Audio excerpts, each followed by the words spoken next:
warahmatullahi wabarakatuh. Masih semangat Bapak Ibu? Masih ya, oke. Masih ada kurang lebih, izin turun di sini aja deh biar menyapa Bapak Ibu hebat pada siang ini ya.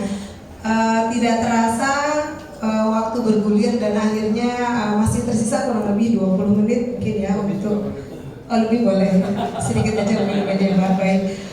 Yang kami hormati Bapak Antis, Pak Haji Antis sebagai pembina dan penasehat MGP Kota Tangerang MGP Matematik.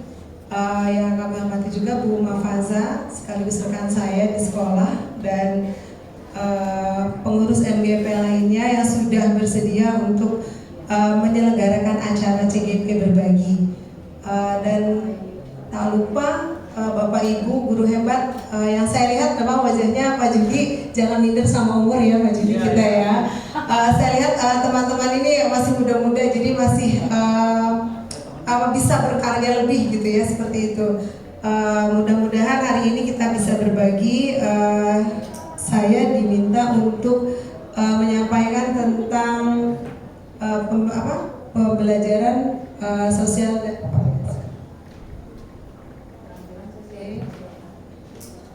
ya PSG ya. Terima kasih. Oke, keterampilan sosial emosional ya. Kenapa ini penting bagi kita sebagai guru yang untuk menyertakan keterampilan sosial emosional dalam mengajarkan anak didik kita di sekolah. Ya, sebelumnya mungkin saya meminta Bapak Ibu untuk membuat timeline dari mulai bangun tidur dari pagi sampai dengan hari ini, sampai dengan saat ini, kira-kira apa sih yang kejadian yang menarik atau orang-orang yang Bapak Ibu temui pada hari ini yang memberikan kesan pada Bapak dan Ibu. Diberikan waktu mungkin 1 menit aja, 1 menit, 2 menit, 2 menit cukup mungkin. Silakan Bapak Ibu, coba diingat-ingat lagi dari bangun tidur tadi. Mungkin ada orang-orang terdekat Bapak Ibu yang memberikan sumbangsi besar sehingga bisa hadir ke sini, atau mungkin ada kejadian apa tadi di jalan gitu ya yang memberikan kesan tersendiri pada hari ini. Silakan. Nanti cukup 2-3 kejadian aja atau 2-3 orang saja sebagai ungkapan terima kasih kita, mungkin sebagai ungkapan syukur kita pada hari ini. Saya minta siapa ya untuk berbagi pada hari ini, Pak Samsudin ini. Rekan saya ini Pak. Terima kasih karena memang waktunya singkat. Ya memang ada kejadian nyata ya, tadi saya itu kehujanan. Ya, sudah mau pulang ya, sudah mau pulang. Tapi kalau saya berhenti nggak terus hujan, saya pulang. Tapi pikiran juga pulang malu juga karena surat dari sekolah sudah disampaikan di bawah sama Bu Nur Komaria. Akhirnya dengan berdoa mudah-mudahan hujan berhenti. Alhamdulillah hujan agak reda, kita jalan pulang masih rintik-rintik. Dan juga kalau sampai nggak masuk karena alhamdulillah ke teman-teman atau rekan-rekan yang tampil ini, teman-teman rekan kami yang bahkan waktu itu sudah aktif di MMP, saya bukan pengen lihat kemajuan rekan-rekan dibandingkan saya. Mudah-mudahan ya walaupun saya tidak mengalami, melihat kemajuan dari teman-teman udah senang gitu aja. Terima kasih. Berikan aplaus buat Pak Hasan. Terima kasih. Kemudian satu orang lagi mungkin dari Ibu Guru ya. Ibu Guru nih, Ibu. Yang belum siapa tadi ya? Pak Budi mah panjang. Ya, yang lain aja, yang lain.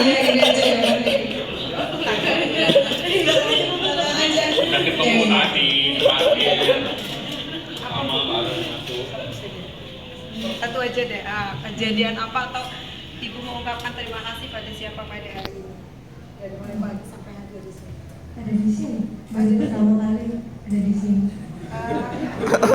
Maksudnya gini, dari mulai bangun tidur kan mungkin ada orang-orang terdekat Ibu atau siapa yang Ibu dengan bantuannya, dengan kontribusinya Ibu merasa saya dibantu banget. Alhamdulillah bisa. Seperti itu Bu, misalkan siapa mungkin? Ya? Ustadz Ginting. Oh ya, silakan Bu coba ungkapkan terima kasih lagi. Terima kasih sudah dibimbing sampai ada di sini, ketua yang di sini. Terus buat siapa namanya? Bu Siska dan Pak Giti satu sekolah ya Bu? Ya baik. Bapak Ibu, jadi demikian kenapa harus kenapa saya mengawali Bapak Ibu mengungkapkan rasa terima kasih pada orang atau kejadian apa sih kemudian yang bisa membuat kita refleksi pada hari ini? Karena dengan kita merasa bersyukur ya, masa perjuangan tadi Hujan bisa hadir di sini, kemudian Bu Siska berterima kasih pada Ustadz Tindi yang sudah berkenan mengajak ke sini gitu ya. Karena rasa syukur itu kemudian bisa membuat efek fisiologis yang kuat pada diri kita, memberikan kesehatan pada diri kita, seperti itu. Perasaan menghargai, misalkan tadi kepada Pak Giti juga menghasilkan irama jantung yang lebih teratur. Dan kemudian kenapa pembelajaran sosial emosional ini perlu diketahui oleh guru, disertakan nanti dalam pembelajaran di kelas. Yang pertama karena seperti yang disampaikan oleh Pak Noadi tadi, bahwa pendidikan itu adalah menuntun siswa kita yang capaiannya adalah untuk mencapai keselamatan dan kebahagiaan sebagai manusia dan anggota masyarakat. Jadi tidak melulu pembelajaran di sekolah itu hanya mengandalkan pada kecerdasan pengetahuan kognitif kita. Ada sisi lain yang harus kita asah, yang harus kita sentuh, yaitu bagaimana anak didik kita memiliki kepekaan terhadap, memiliki kecerdasan terhadap sosial emosionalnya. Mungkin bisa kita lihat ketika 2 tahun terakhir pandemi, pas masuk lagi offline, kerasa nggak Bapak Ibu gimana anak-anak kita di sekolah? Secara budi pekerti atau akhlak? Kerasa nggak itu sampai ya, jadi ini juga alasan tentang mengapa PSE ini perlu ya diterapkan dalam keseharian kita ketika kita berhadapan dengan siswa kita, karena berkaitan juga dengan budi pekerti. Tadi sudah dijelaskan oleh Pak Nawadi ya bagaimana budi pekerti itu. Ini alasannya. Jadi hari ini kita mau berbagi tentang pembelajaran sosial emosional itu. Ada 4 hal yang akan dijelaskan nanti tentang definisi dan tujuannya, kemudian 5 kompetensi sosial emosional yang tidak hanya kita asal atau kita ajarkan kepada siswa kita, tapi kita sebagai pendidik dan tenaga pendidik di sekolah juga harus menerapkannya. Oke, lanjut gurunya. Apa sih PSE itu? Ya, jadi PSE itu adalah pembelajaran yang dilakukan secara kolaborasi. Jadi nggak bisa tuh PSE itu hanya diajarkan atau asal oleh satu orang guru. Tidak, jadi perlu ada kolaboratif. Kaitannya dengan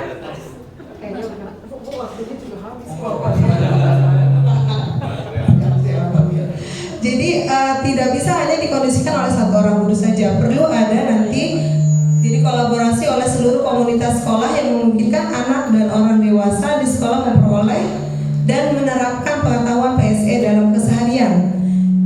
Jadi perlu ada budaya positif. Jadi kaitannya tadi dengan apa yang disampaikan oleh Pak Judi, perlu ada disiplin positif, perlu ada budaya yang memang dikondisikan di sekolah itu. Contohnya ketika kita menyapa siswa kita atau perlakuan guru, tadi kaitannya juga dengan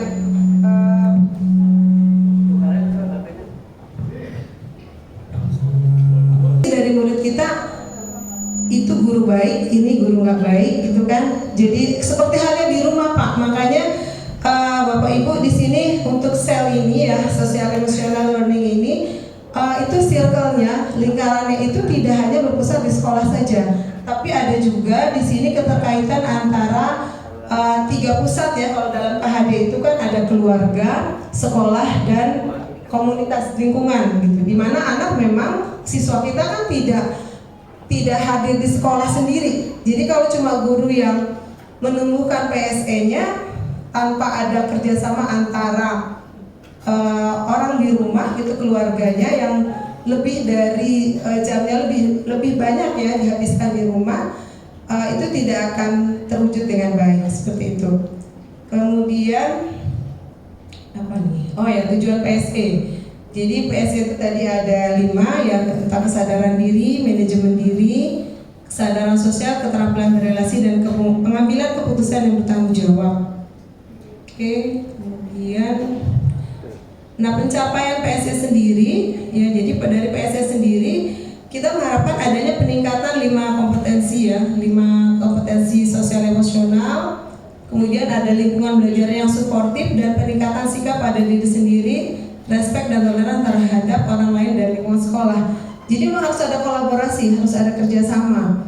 Ya makanya dimulai dari keyakinan kelas yang Pak Yu disampaikan. Nanti setiap kelas memiliki keyakinan kelas yang dipatuhi, lama-lama ada komunitas sekolahnya juga bagus, akhirnya menjadi budaya sekolah, budaya positif di sekolah kita. Ya seperti itu. Kemudian dan ternyata pembelajaran sosial emosional itu bisa memberikan murid kita menjadi berkembang ya. Saya pernah mencoba di kelas, ada murid saya yang kalau secara tadi mungkin ya sekolah hewan udah kelihatan banget gak senang sama matematika. Jadi saya udah tahu gak bakal kita berharap lebih ya. Jadi jangan mengharapkan orang yang tidak suka gitu ya, gak suka matematika, gak suka berenang, suruh berenang, nanti kasihan sama bebeknya tadi. Bebek sih gak bisa tadi Pak, lari cepet ya. Jadi harusnya yang bisa optimal di renang malah tidak maksimal gitu ya. Jadi ada murid saya waktu itu kalau belajar matematika bawaannya ngantuk, nyender tembok ya. Jadi udah kelihatan tuh udah. Tapi satu saat kita keliling menyapa, gitu ya, menyapa seperti itu, ditanya terus ada rasa kemudian ketika kita mengasah rasa emosinya gitu ya, ada perasaan senang dan akhirnya gitu ya terbukti memang walaupun mungkin tidak berharap banyak tapi dia pada pertemuan berikutnya senang. Kenapa? Dia ngerasa dikenal sama kita, sama gurunya. Oh ternyata kenal juga sama saya. Jadi nggak cuma barisan depan aja. Makanya kemudian settingan pembelajaran di kelas juga kalau tadi Pak Haji Entis menyampaikan apapun kurikulumnya tetap senternya di guru gitu ya. Ketika kita mengubah menyeting berpusat pada murid itu enak gitu. Jadi lingkungan settingan mejanya juga tidak menghadap yang ke depan seperti ini gitu ya. Dibuat grouping per kelompok, mereka presentasi tapi Bapak Ibu jangan kebablasan juga. Mereka suruh presentasi dilepas tanpa adanya scaffolding, seperti itu, tanpa adanya bantuan. Jadi ketika mereka sudah berkolaborasi dalam kelompok seperti yang disampaikan oleh Pak Ilham tadi, ada ada bantuan dari kita untuk melihat benar tidak konsep yang mereka diskusikan itu sesuai dengan yang kita harapkan, sesuai dengan yang seharusnya.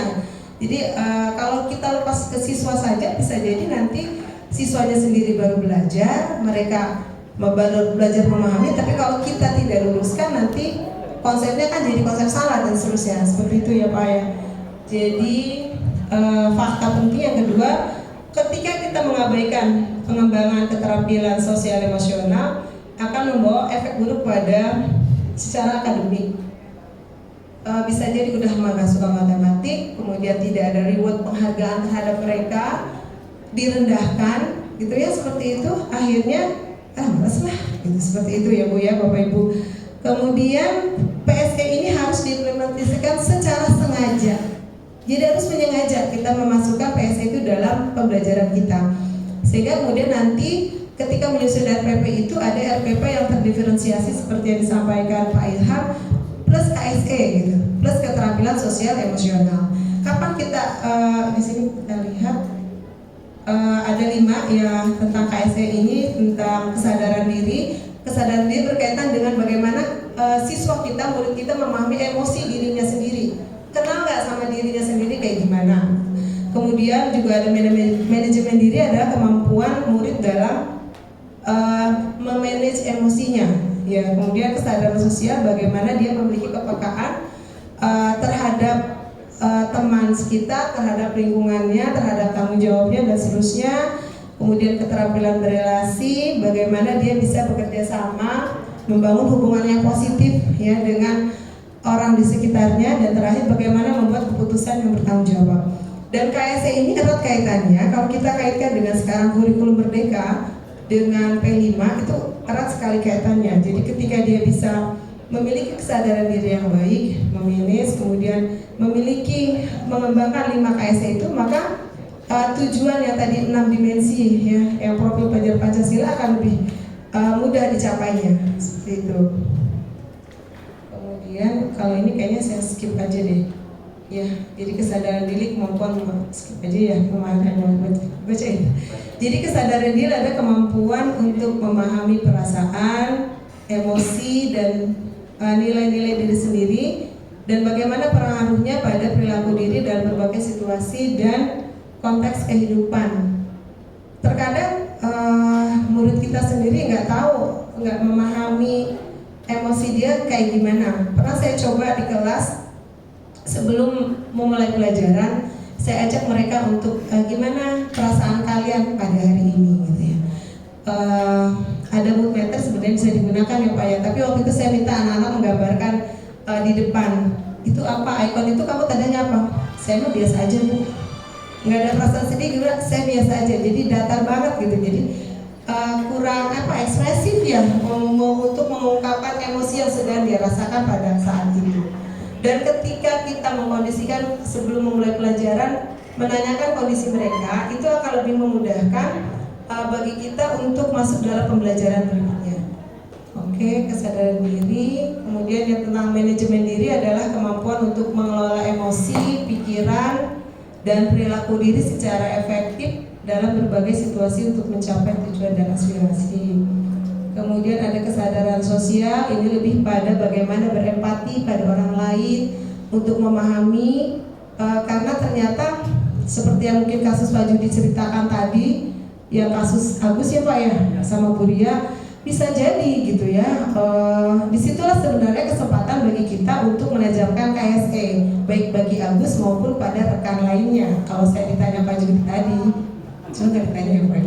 Jadi disitulah KSE kita sebagai guru untuk mengasah siswa dan teman-teman yang lain, Agus dan teman-teman yang lain.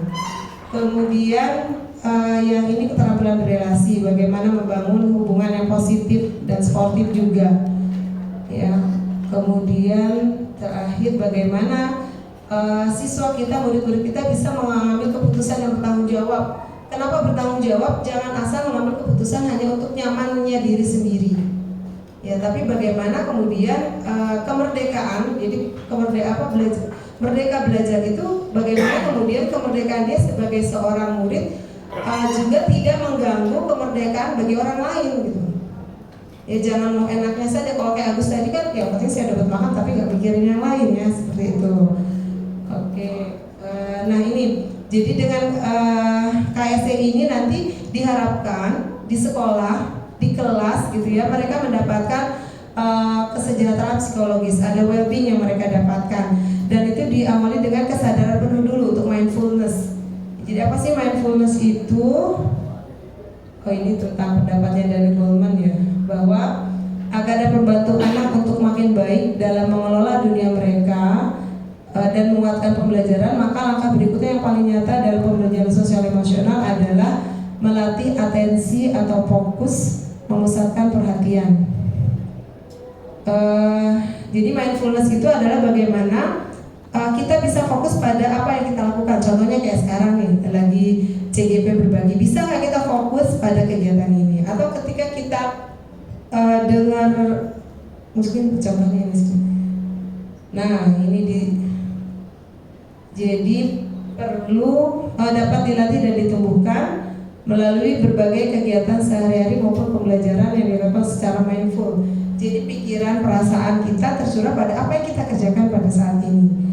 Ini contoh-contoh kegiatan yang bisa kita lakukan. Misalkan dengerin musik, fokus pada instrumen musiknya, kita menikmati. Atau bisa juga menarik nafas panjang. Atau bisa juga tentang hewan piaraan ya ini. Atau bisa kalau punya hobi melukis, bisa melihat, menikmati ya proses melukisnya. Atau bisa membuat catatan harian, atau bisa membaca buku.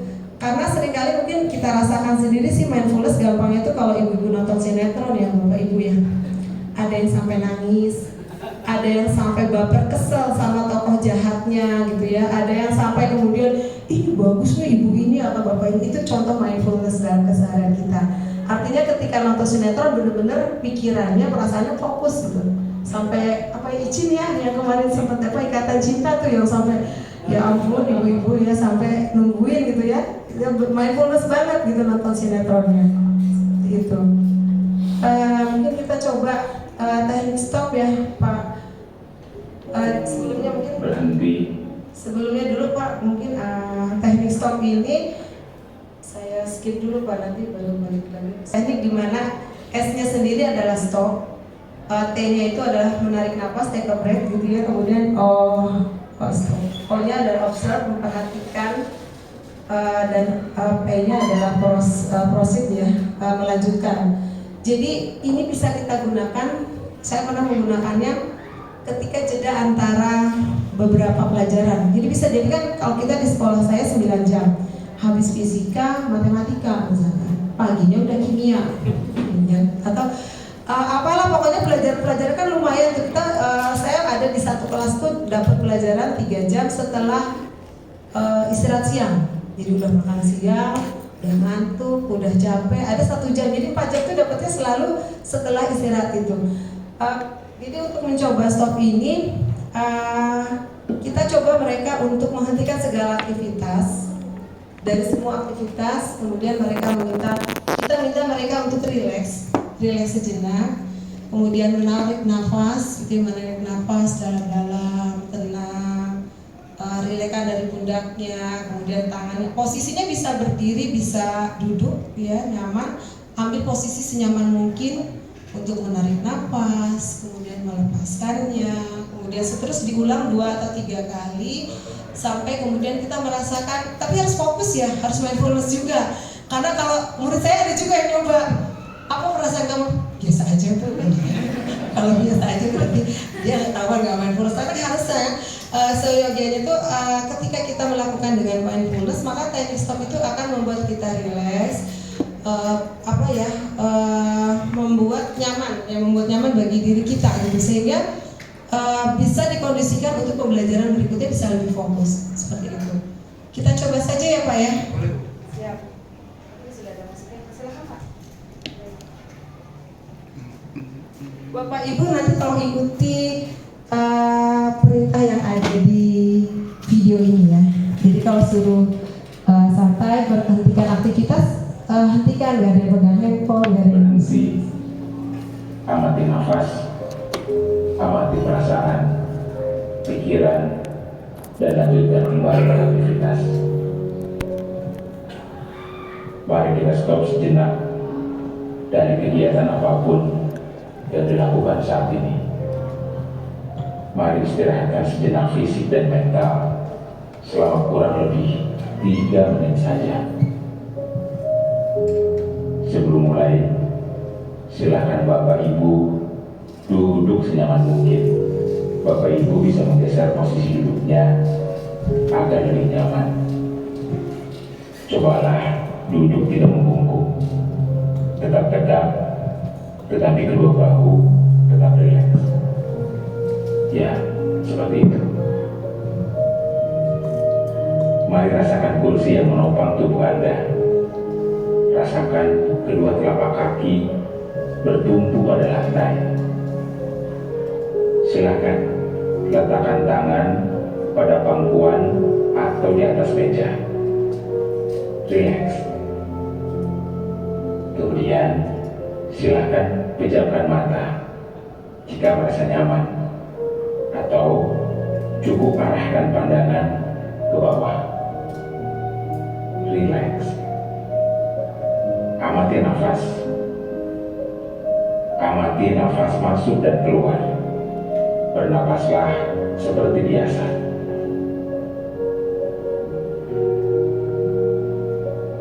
Saat bernapas, rasakan udara masuk dan keluar melalui lubang hidung. Rasakan abdomen yang turun naik saat bernapas.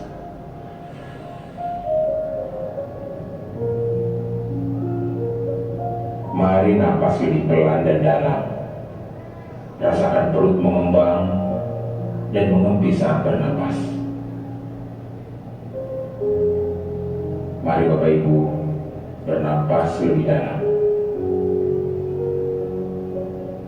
Sekarang mari kita bernapas dalam 4 hitungan, menghembuskan dalam 4 hitungan juga. Mari kita mulai.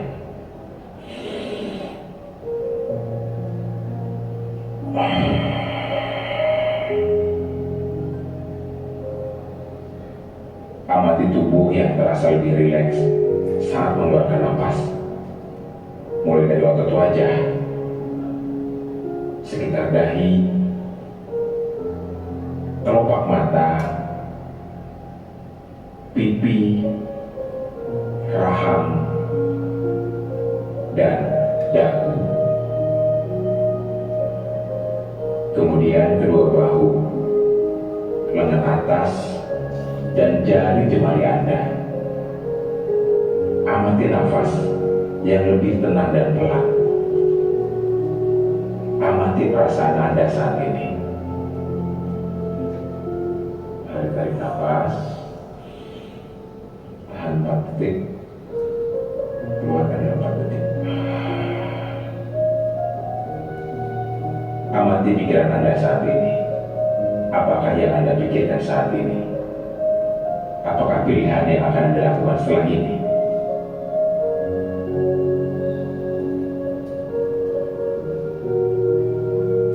Baik, kita akhiri lagi dengan 1 kali napas yang lebih panjang dan perlahan. Mari kita hitung dalam hitungan 5 untuk menarik napas dan 5 hitungan juga untuk membuang napas. Mari kita mulai.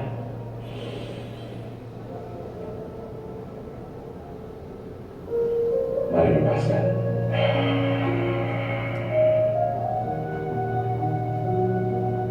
Ya, Bapak Ibu, silakan lanjutkan kembali kegiatan dengan membawa perasaan yang lebih tenang, pikiran yang lebih fokus, dan tubuh yang lebih rileks.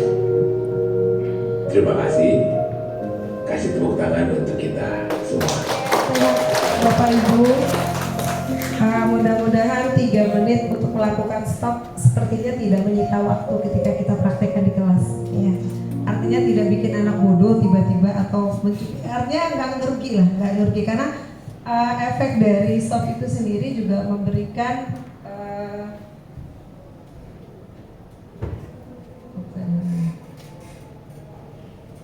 ini juga memberikan kenyamanan bagi kita seperti itu. Ini well-being ya Bu ya, Bapak Ibu ya. Tadi jadi dengan mindfulness, dengan melibatkan KSE, maka siswa diharapkan memiliki kondisi yang sejahtera secara psikologis. Karena apa artinya juga pinter tapi psikolognya bermasalah. Sering kita dengar mungkin beberapa siswa kasus anak pintar tapi kemudian masalah dalam hal psikologisnya seperti itu. Sementara yang kita inginkan adalah mereka mencapai keselamatan baik secara pribadi maupun bagi lingkungannya, memberikan manfaat. Ini well-being-nya pas aja deh. Dan ini 4 cara mengimplementasikan pembelajaran KSE. Yang pertama menguatkan 5 KSE tadi sebagai dari pendidik dan tenaga pendidik. Jadi kita sebagai gurunya juga harus belajar karena emosi itu kan namanya emosi itu kan setiap harinya mungkin tidak bisa stabil.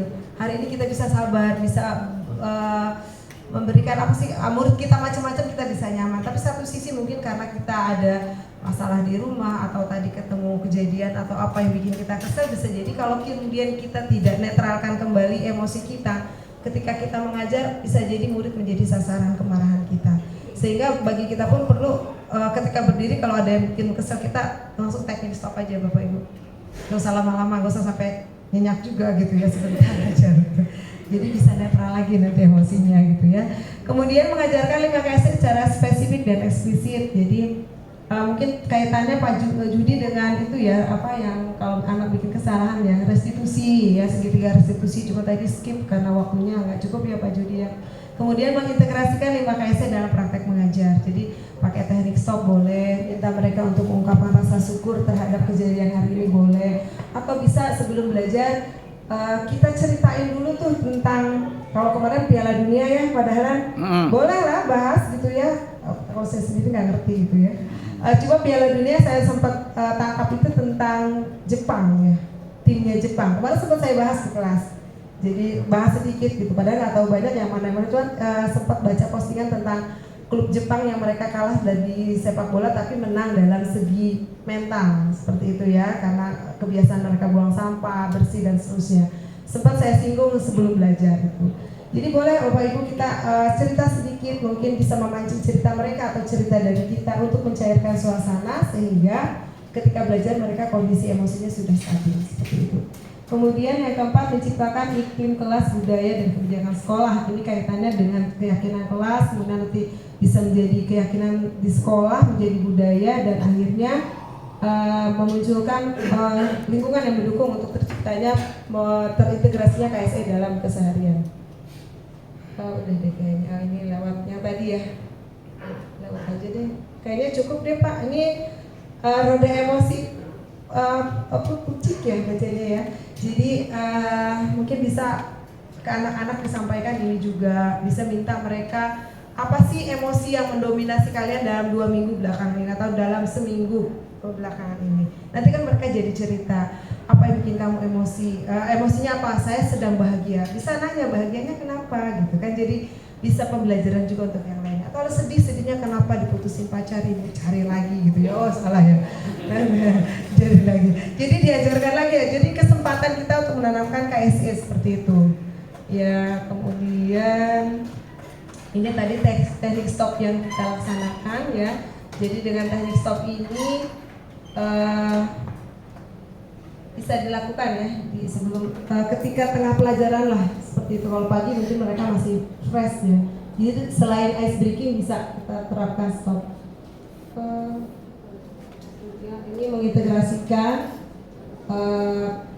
KSE ya, bisa dengan sapaan hangat. Sebenarnya kita udah praktekkan sih kayak berdoa gitu ya, kayak mengucapkan terima kasih, mengapresiasi. Jangan lupa apresiasi kemampuan siswa sekecil apapun ya Bapak Ibu ya. Mereka akan menjadikan itu kenangan tersendiri ketika mereka lulus, dan bisa jadi waktu sering kita dengar cerita mungkin SMA-nya kayak gini, tiba-tiba 4-5 tahun mendatang, 10 tahun yang akan datang balik ke sekolah sudah dengan prestasi hebatnya ya, seperti itu. Karena anak akan tumbuh berkembang seperti itu. Dan ini yang terakhir, menciptakan iklim kelas dan budaya sekolah. Cukup, terima kasih. Demikian yang bisa saya sampaikan. Mohon maaf banyak kekurangan pastinya. Wabillahi taufiq wal hidayah. Assalamualaikum warahmatullahi wabarakatuh. Waalaikumsalam warahmatullahi wabarakatuh. Alhamdulillahirrahmanirrahim. Terima kasih kepada Ibu Biliasi yang telah berbagi ilmunya pada kita. Semoga semuanya dapat memberikan kita manfaat. Dari pembicara 1, narasumber 1 sampai narasumber yang terakhir, yang ketiga dan keempat, semoga apa yang disampaikan dapat memberikan kita manfaat. Sebelumnya mohon waktu, seharusnya kita jam 12 sudah selesai, tapi sekarang sudah pukul 12.15 tapi belum juga selesai. Mohon maaf karena kita acara baru mulai tadi, narasumber menyampaikan ilmunya gitu ya, berbagi pengalamannya pada pukul 9.20, sehingga memang untuk pengaturan waktu beberapa materi pun ada yang tersingkat gitu ya, ada yang terlewat. Sebelum diakhiri, barangkali Bapak Ibu guru ada yang ingin ditanyakan, silakan. Kalau yang ada, kami beri kesempatan 2 orang penanya. Terima kasih. Assalamualaikum warahmatullahi wabarakatuh. Nama saya Samsudin dari SMA 13. Yang saya tanyakan, di sekolah kami SMA 13 belum menggunakan kurikulum Merdeka. Tetapi kemarin kami dapat instruksi katanya rapot harus ditulis menggunakan kurikulum Merdeka. Itulah yang membuat motivasi kami untuk mengikuti kegiatan ini, karena memang tapi kita belum melaksanakan. Tapi prakteknya harus, katanya rapot itu harus sudah disesuaikan dengan kurikulum Merdeka. Itu kira-kira bagaimana? Ya memang di sekolah kami sudah ada 2 guru yang lulus untuk kurikulum Merdeka, ada 3 ya, guru penggerak ya, tapi belum memberikan informasi tentang kurikulum Merdeka ini. Terima kasih. Pertanyaan saya, gimana ya mereka itu, kita itu yang belum memakai kurikulum Merdeka, tetapi di rapotnya itu harus sudah minimal mengikuti itu. Apakah itu memang ada keharusan atau bagaimana? Mungkin bisa membantu sedikit. Kayaknya ini untuk pembicara yang 4. Masih ini masih global, mungkin jadi Bapak dan Ibu, kebijakan dari pemerintah pusat saat ini, kalau untuk pelaksanaan kurikulumnya memang tidak dipaksakan, dan sekolah yang baru siap tidak perlu memaksakan untuk melaksanakan kurikulum Merdeka. Tetapi untuk rapot sekarang memang ada rapot baru yang minta dan diharapkan menggunakan itu. Jadi bukan rapot, dia bukan rapot yang baru install.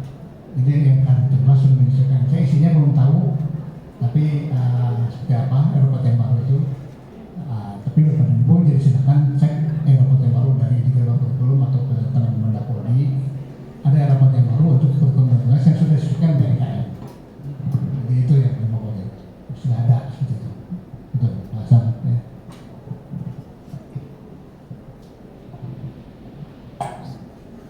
Kita sudah ada, kita sudah buka, sudah bahkan sudah mengisi, tapi kan kita belum emang sudah diharuskan itu juga, kita belum.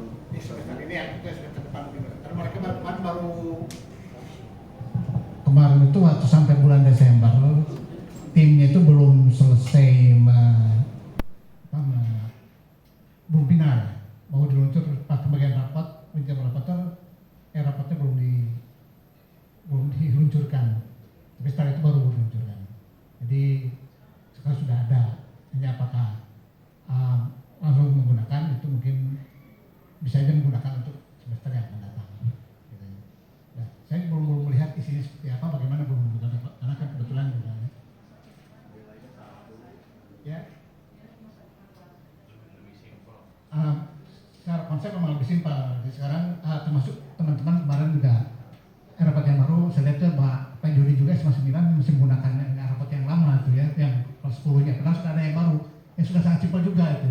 Sudah saya sampaikan kemarin itu. Jadi yang untuk yang kurikulum IKM pun ada rapat yang baru yang dikeluarkan, yang formal. Kalau yang kemarin yang dipakai tahun lalu itu yang belum formal gitu. Yang bikin teman-teman saya kebetulan satu tim dulu dari Bali. Nah itu yang tahun yang lalu ya. Tahun ini sudah ada yang baru dan simpel. Jadi sekarang praktis misinya pun tidak repot-repot, cuma satu nilai saja. Jadi tinggal checklist sudah gitu sekarang gitu. Jadi kemarin kalau saya teman SMA 9 masih menggunakannya, saya sudah kasih tahu ini udah yang baru, tapi saya udah mau biar aja dia berkata sendiri gitu. Jadi udah ada yang baru. Jadi silakan mungkin install yang baru itu. Ya pukul 12 lewat sehingga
semua. Saya sebagai moderator mewakili narasumber, mohon maaf atas segala salah kata, ucapan, dan juga penyampaian.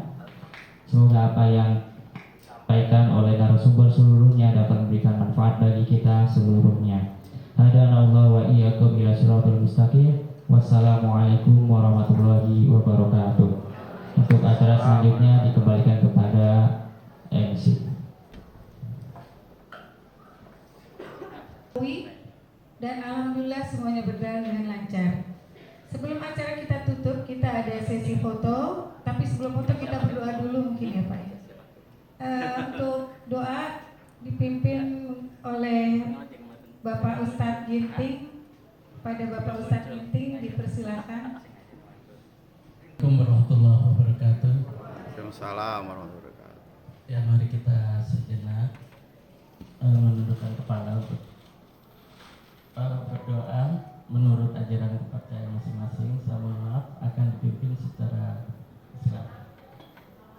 Bismillahirrahmanirrahim. Alhamdulillahirabbil alamin, hamdan syakirin, hamdan na'imin, hamdan yufi ni'amahu wa yukafi mazidah. Ya Rabbana lakal hamdu kama yanbaghi li jalali wajhika wa 'azimi sultanik. Allahumma shalli ala sayyidina Muhammad wa ala ali sayyidina Muhammad. Salatan tunjina biha min jami'il ahwali wal afat wa ta'tilana biha min jami'il hajat wa tudhhirna biha min jami'i sayyi'at wa tarfa'una biha ila darajat wa tubalighuna biha aqsal khair min jami'il khairatil hayati wa ba'da mamat. Ya Allah, ya Tuhan kami, jadikanlah pertemuan hari ini pertemuan yang bermanfaat bagi diri kita semua, bagi murid-murid kita semua, bagi instansi kita semua. Rabbana hab lana min azwajina wa dzurriyyatina qurrata a'yun waj'alna lil muttaqina imama. Ya Allah, ya Tuhan kami, jadikanlah anak-anak hamba, murid-murid hamba semua menjadi orang-orang yang dapat menjadi kebahagiaan kita kelak, baik di dunia maupun di akhirat. Rabbana atina fid dunya hasanah wa fil akhirati hasanah wa qina adzabannar. Subhana rabbika rabbil izzati amma yasifun wa salamun alal mursalin walhamdulillahi rabbil alamin. Amin. Al-Fatihah. A'udzubillahi minasyaitonir rajim. Bismillahirrahmanirrahim. Alhamdulillah. Assalamualaikum warahmatullahi wabarakatuh. Assalamualaikum warahmatullahi wabarakatuh. Para hadirin, kita tutup dulu sebelum kita foto ya dengan sama-sama pembacaan hamdalah. Alhamdulillahirabbil alamin. Demikian saya sebagai MC Sirranisi mohon undur diri, mohon maaf apabila ada kesalahan. Wabillahi taufiq wal hidayah. Wassalamualaikum warahmatullahi wabarakatuh. Waalaikumsalam warahmatullahi wabarakatuh.